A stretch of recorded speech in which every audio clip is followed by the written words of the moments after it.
There are moments when we feel alone, defeated, and hopeless. And there are times that these emotions can cause people to take extreme actions in order to make the pain fade away. One of these means of ridding such feelings is suicide. This word often creates unease and even fear. However, it is something that should be addressed. In 2011, 39,518 suicides were reported, making suicide the 10th leading cause of death for Americans.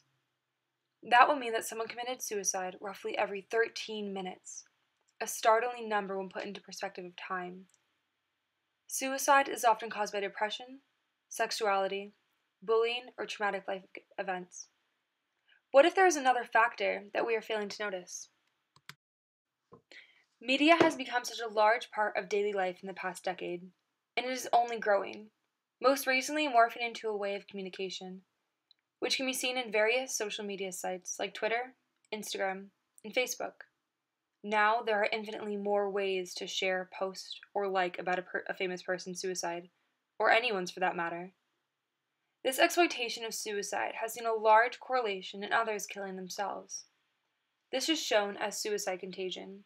Similar to a virus, it spreads the details, pictures, and even the means of a person's self-inflicted death, off to another bystander that did not play a part in the awful occurrence. This can either spark suicidal thoughts or deepen depression, causing the recipient to act in a similar fashion. In South Korea, 430 excess suicides occurred following the suicide and media coverage of a popular actress. However, this was thought to be due to the violations of guidelines distributed by the Suicide Prevention Research Center on reporting on suicide. These safeguards clearly state to avoid including graphic images, means of the death, and any message that would seem to be promoting suicide as a positive escape.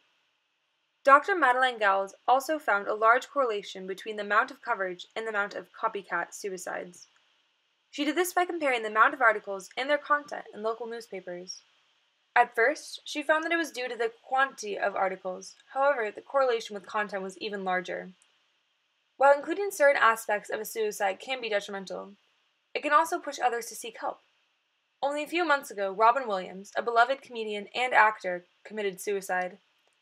Although there was a lot of media coverage on this occurrence, a variety of internet sites and phone numbers were heavily mentioned and encouraged in newspaper articles and media, resulting in a dramatic spike of people seeking help and advice. Emails, Facebook messages, and calls soared for the National Alliance on Mental Illness, and the National Suicide Prevention Lifeline received its greatest number of calls since its creation. This was due to journalists mentioning where one can seek advice, and also by avoiding romanticizing his suicide or making it appear to be something positive.